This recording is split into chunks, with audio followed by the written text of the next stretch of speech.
오늘 우리가 함께 나눌 하나님의 말씀은 신약의 말씀 로마서 7장 18절로부터 25절까지의 말씀입니다. 로마서 7장 18절로부터 25절 말씀 우리 한 절씩 함께 교독하여 하나님의 말씀을 봉독하겠습니다. 내 속 곧 내 육신에 선한 것이 거하지 아니하는 줄을 아노니 원함은 내게 있으나 선을 행하는 것은 없노라. 내가 원하는 바 선을 하지 아니하고 도리어 원하지 아니하는 바 악을 하는구나. 만일 내가 원하지 아니하는 그것을 하면 이를 행하는 자는 내가 아니요 내 속에 거하는 죄니라. 그러므로 내가 한 법을 깨달았노니 곧 선을 행하기 원하는 나에게 악이 되시로다. 내 속 사람으로는 하나님의 법을 즐거워하되 내 지체수에서 하는 법이 내 마음의 법과 싸워 내 지체수에 있는 죄의 법으로 나를 상상하는 것을 보이노라. 오호라 나는 공고한 사람이로다. 이 사망의 몸에서 누가 나를 건져내랴. 우리 예수 그리스도로 말미암아 하나님께 감사하리로다. 그런즉 내 자신이 마음으로는 하나님의 법을 육신으로는 죄의 법을 섬기노라. 아멘. 사람은 고쳐 쓰는 거예요? 고쳐 쓸 수 없는 거예요? 갑자기 다들 웃으면서 자신감이 없어지네요. 네. 그래서 이상하죠. 사람은 고쳐 쓸 수 없대요. 뭐 3살 버릇 80 간다고 그러고 안 변하는 걸까요? 매우 비관적이에요. 근데 이상하게 거부하고 싶은데 공감이 되잖아요. 참 안 바뀐다. 사람들은 자기가 가진 이 본성을 잘 못 버려요. 잘 고쳐나가지 못해요. 어리석은 사람은요, 계속 어리석음을 반복해요. 실수를 또 해요. 반대로 똑똑한 사람은 자기 인생에 다가오는 고난을 참 잘 피해가요. 어떤 사람들은 태생이 선해서요. 어떻게 저렇게 살 수 있지? 어떻게 저런 상황에서 웃을 수 있지? 어떻게 저렇게 착할 수 있지? 라는 생각이 들어요. 또 그런가 하면 모든 삶이 어떻게 하면 좀 등쳐먹고 살까? 어떻게 하면 덕보면서 살까? 그렇게만 살려고 애쓰는 사람들이 있더라고요. 또 가만히 보면요, 그냥 앞뒤 모르고요 열심히 일만 할 줄 아는 성실한 사람이 있어요. 그런가 하면 아이고 어떻게 되든지 난 상관없어. 내일 나는 몰라. 아무 일도 하기 싫어하는 게으른 사람도 있고요. 여러분 정말 그런 것 같지 않아요? 근데 이 3가지가요 이제 어떻게 한 사람에게 나타나느냐는 거예요. 제일 불행한 인생은 어리석은데 게으르고 하는 일마다 악한 일만 하는 사람. 이 답 안 나와요. 그 근처에도 가지 마세요. 반대로 괜찮은 인생은요, 똑똑하기도 하고 열정적으로 부지런하기도 하고 성품도 선한 사람이죠. 그런 사람이 옆에 있으면 꽉 붙들으세요. 그 옆에서 막 닮아가려고 노력하세요. 제가 언제 그 개미 이야기 한 적이 있잖아요. 네, 개미 이야기를 하는데 개미들은 무엇으로 서로 신호를 주고받는다고요? 페로몬. 자기 몸에서 분비하는 페로몬. 그래서 그 페로몬을 쫓아서 따라다니죠. 먹이를 발견했으면 먹이에 발견했다는 페로몬을 그걸 내면 다른 개미들이 따라오죠. 그래서 제가 언제 한번 말씀드렸죠. 앤트밀이라고. 예, 그 페로몬을 했는데 첫 앞에 가던 개미가 잘못 가서 다른 꼬리를 잡아버리면 이제는 그 원이 돼서 그 냄새가 점점 진해져서 그 안에 계속 돌다가 죽죠. 또 비슷하게 이 페로몬으로 자기 몸을 만지는데요. 사무라이 개미가 곰개미 집에 가가지고 여왕개미가 페로몬을 자기 몸에 묻혀가지고 거기서 왕 노릇도 해요. 그러니까 자기 왕인 줄 알고 자기 여왕인 줄 알고 데리고 잘 섬기면서 살더라는 거예요. 이것도 사기죠. 근데 아무튼 제가 드리고 싶은 말씀은 좋은 성품과 좋은 재능을 가지고 있는 사람들 곁에서 여러분들도 닮아가는 거예요. 우리에게 닮아야 할 분이 있죠. 예수님. 예수님을 우리는 닮아가려고 노력해야죠. 그래서 참 제가 우리 어머님을 보면서요. 우리 어머님은 어떻게 저렇게 천성이 착하실까? 참 답이 안 나온다. 늘 삶 속에 손해보고 이렇게 감정을 상하게 하고 속상하게 했던 사람인데 교인이 어떤 교구가 이제 집에서 알잖아요. 보면은 야 정말 못됐다 싶은데요. 그런데 또 가서 안아줘요. 야 이해가 안 됐거든요. 근데 지금 와서 이렇게 돌아보면요. 참 잘 사셨던 분이에요. 당신의 멘탈이 너무 강해요. 그런 걸로 스트레스가 안 되고 자꾸 잊어버리니까 또 품고 하니까 당신의 삶이 행복했던 거고요. 가만히 하나님 나라 갔을 때 보면 그런 거 미워하지 않고 사랑했으니 또 하나님 앞에 받을 상도 있어서 좋은 것 같고요. 그래서 조금 지혜는 없더라도 선하게 사는 사람들은 또 거기에 합당한 상급이 있겠다 이런 생각을 해요. 가만히 보면요. 머리는 엄청 굴리는데요. 그때 인생이 잘 안 풀리는 사람들도 참 많아요. 그래서 가만히 인생을 생각하다 보면 이건 가위바위보 같아요. 가위바위보라는 게 참 오묘하죠. 하나를 가위를 내면 주먹을 내면 이겨요. 그런데 한 번만 더 불려가지고 그 주먹을 이길 볼을 내면 가위한테 지죠. 그러니까 우리는 너무 머리를 굴려가지고 돌려도 자꾸 질 수도 있어요. 그러니까 지혜롭게 적정하게 생각하는 게 매우 중요한 것 같아요. 그러니까 이런 게 뜻대로 안 되니까 사람들이 전부 다 이제 제일 쉬운 말로 팔자를 이야기하죠. 운명을 이야기를 해요. 근데 하나님은 우리에게 운명이 정해졌다 그렇게 이야기 안 하세요. 하나님의 택한 당신의 자녀는 이미 만세전에 택했다고 얘기를 해요. 그것은 하나님의 인류를 향한 구원의 계획 속에 우리가 있다라는 걸 전제하지 우리가 어떻게 삶을 살 것은 하나님은 아시면서도 우리에게 맡겼어요. 어린아이에게 어떤 길을 가는데 스스로 걷겠다고 할 때 잠시 걷게 내버려 두지만 부모가 바라보는 것처럼 우리가 하는 그 선택들, 우리가 다른 선택을 할 수 있음에도 하나님께서 때로는 그 일들을 그때그때 개입해 주시면 얼마나 좋겠어요. 그러나 하나님은 우리에게 우리 전적인 의지와 모든 것들을 허락하셔요. 그래서 우리는 하나님께 핑계를 못하죠. 하나님은 우리와 함께 하시겠다고 말씀하십니다. 그래서 여러분 생각하세요. 아까 얘기한 대로 세 가지 지혜롭고 선하고 그리고 열정이 있다. 여러분이 이 중에 어느 것 하나라도 있다면 하나님께 감사하세요. 내가 지혜가 있다? 야, 지혜 없이 태어나지 않은 것 하나님 감사합니다. 내가 마음이 선하다? 미워해갖고 다음부터 저 사람하고 말도 안 해 했는데 그 다음에 말해지는 그런 착함이 있으면 하나님께 감사하세요. 열심히 노력할 수 있는 힘, 남들 다 떨어져 나가는데 혼자서 100만 원, 100만 둘 하면서 계속 할 수 있는 그런 힘이 있다면 여러분 그것도 하나님께 감사하세요.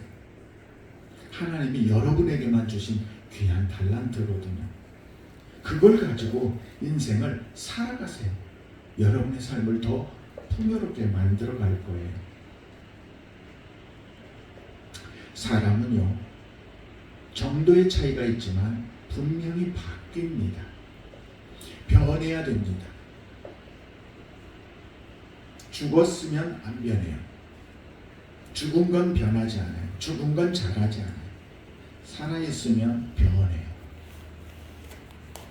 살아있다는 것이 변한다는 증거인데, 변하는데 두 가지가 있어요. 하나는 나빠지는 것, 하나는 좋아지는 것. 어느 쪽으로 변하느냐는 차이죠. 변질된다. 우리가 게장 잘못 먹으면 어떻게 돼요? 배가 아파요. 이게 나쁜 쪽으로 바뀌면 변질돼서 썩어지게 되는 거고요. 좋은 쪽으로 바뀌면 숙성되고 더 귀하게 되죠.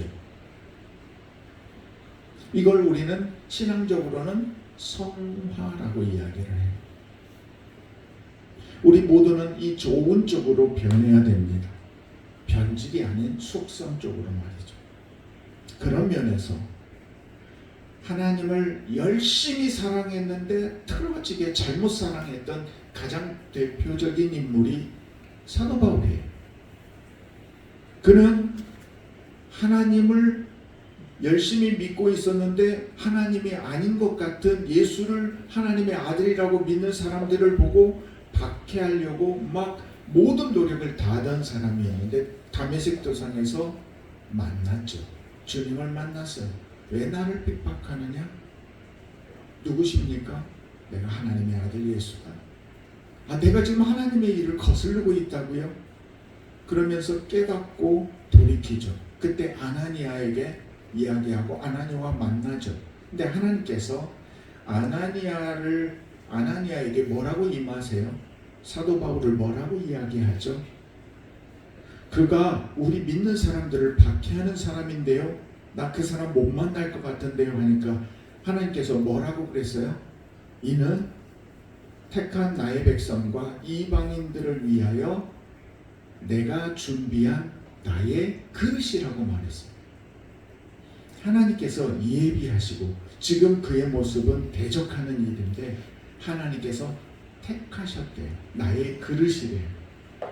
이 사건 속에 우리가 다 있는 거예요. 각자 부르심 속에서. 다 바울을 생각을 해보면 그의 그 밑거름을 보면 대단해요. 헬라 문명의 중심지였죠. 다소에서 출생했어요. 그는 태어남과 함께 로마 시민권을 가지고 있었어요. 로마 시민권은 우리나라 여권이 전 세계 거의 다 다닐 수 있는 거 알죠? 190개국인가 대단한 여권이에요. 마찬가지로 로마 시민권을 가지고 있으면 그때 당시에 못 갈 곳이 없어요. 그런 탁월한 상황이었죠. 그가 얼마나 많이 배웠나요? 그리고 그의 지파는 무슨 지파였죠? 바울의 전 이름이 뭐죠? 사울왕이 무슨 지파였죠? 베냐민 지파. 그러니까 자기가 베냐민 지파의 뿌리라는 것을 해서 자기 이름을 사울왕과 같이 사울이라는 이름을 지었단 말이에요. 베냐민 지파의 정통 유대인이죠. 랍비, 당시에 가장 덕망 있고 율법에 해박한 지식을 가지고 있는 가말리엘의 문화생으로 지냈어요. 거기서 다 배웠단 말이에요.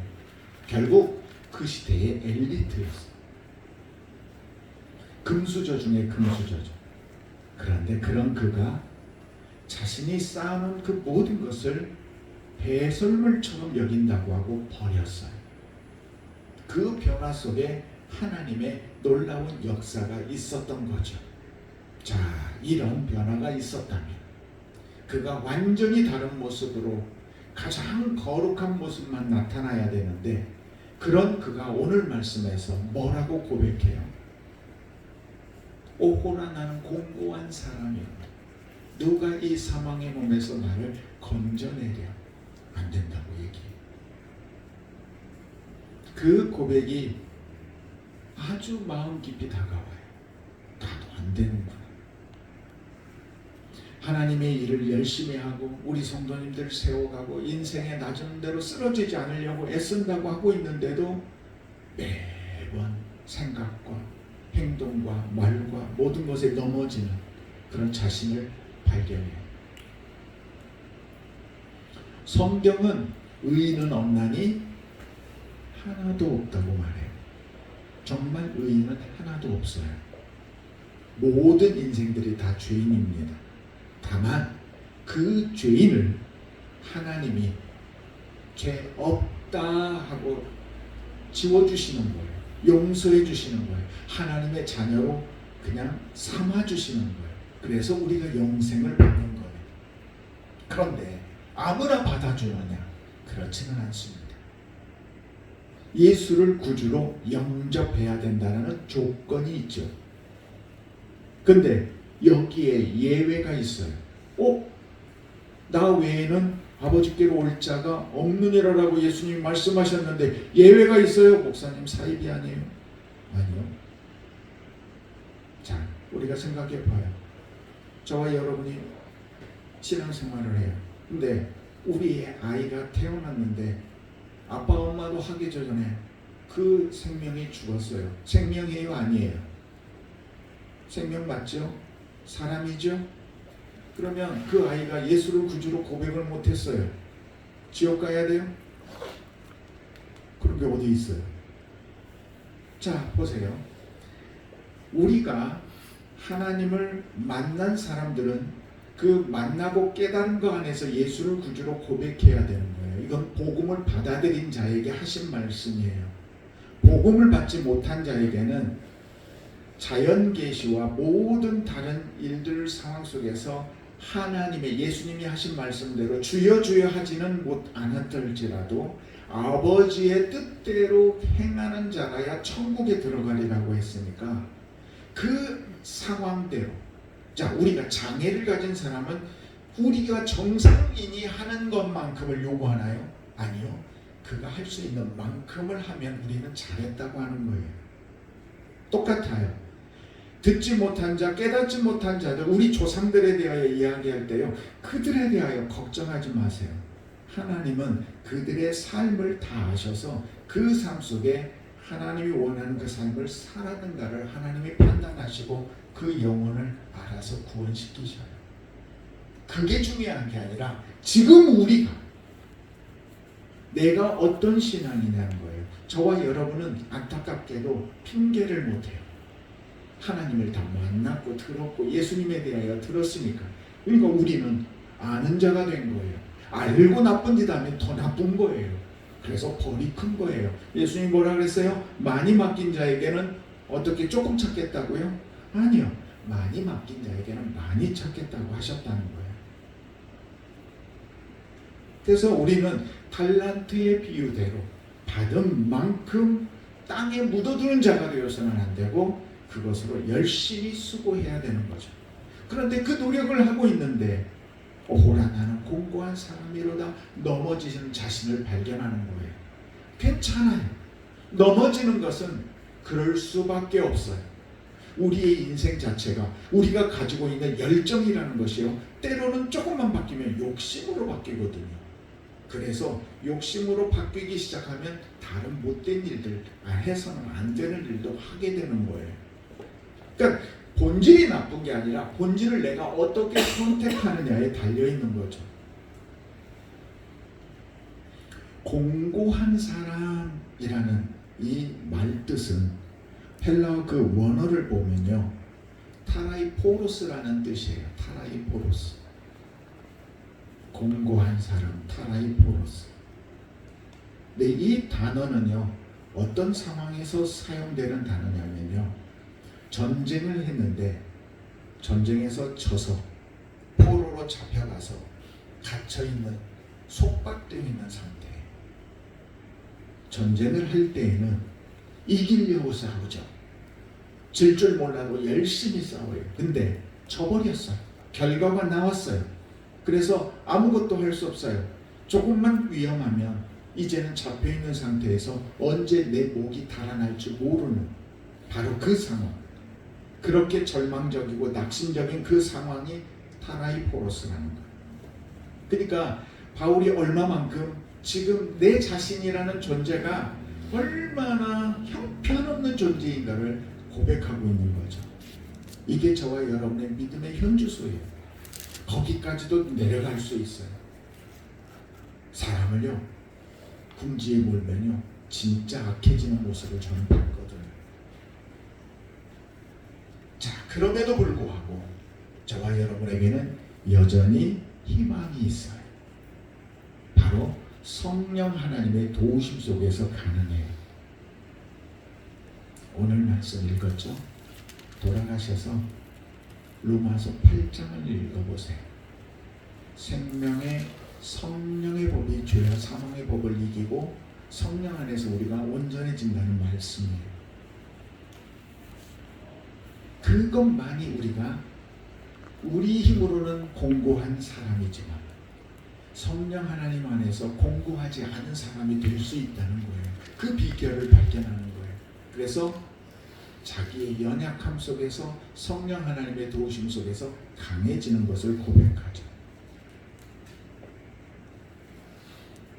8살짜리, 7, 6살짜리 꼬마 아이들이 이제 공식적인 그 주짓수라는 그 레슬링 비슷한 운동을 하더라고요. 여자아이였는데 막 상대하고 싸우는데 조금 힘이 밀렸나 봐요. 상대방 남자아이에게 밀려서 쓰러졌어요. 그래서 아래 깔려가지고 이제 버둥버둥하고 있는데 갑자기 3살 남동생이 경기에 뛰어들었어요. 우리 누나를 막 그러면서 그 형한테 막 달려들어서 가지고 그 경기장에 왔던 많은 부모들과 막 사람들이 웃느라고 한바탕 웃음거리가 된 적이 있었어요.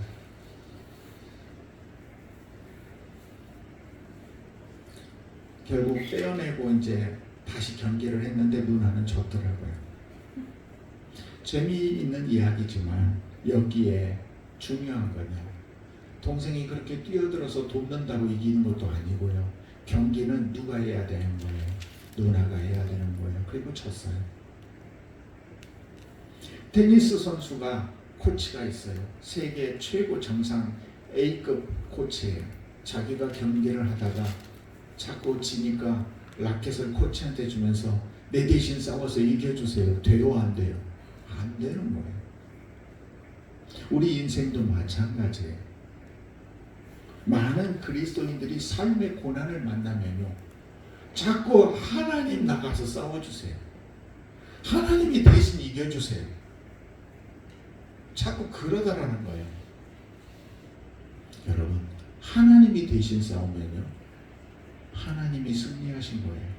내가 승리한 거 아니에요. 승리의 영광을 여러분이 받고 싶으면 여러분이 견뎌야 돼요. 여러분이 이겨내야 돼요. 하나님은 우리가 이기는 걸 기뻐하시지, 하나님은 당신이 이기는 걸 그렇게 기뻐하지 않으세요. 제가 하나님 왜 이런 공고한 삶으로 그대로 놔두십니까? 예수의 이름으로 저 거짓과 불의를 깨뜨리고 그냥 단번에 좀 하나님의 놀라운 역사하신 갈멜산 대결처럼 짠 했으면 좋겠는데 왜 우리의 현실은 그 반대일 때가 많습니까? 아, 그때는 그렇게 하실 수 있는 때였고 그렇게 할 필요도 있었지만 이제 우리는 하나님을 알고 예수를 알고 그래서 이제는 하나님께서 네가 할 수 있어, 네가 해야 되라고 말씀하시고 계시는 거예요. 저와 여러분이 이겨내셔야 된다는 거예요. 우리가 믿음으로 견디며 한 걸음 한 걸음 전진하기를 원하고 있는 거예요. 그러다 보니까요, 우리는 세상에서 패하면 이제 다 끝난 걸로 알아요. 근데 아니요. 그게요, 오히려 패배인 것처럼 보이는데 승리일 수도 있다는 걸 깨닫게 돼요.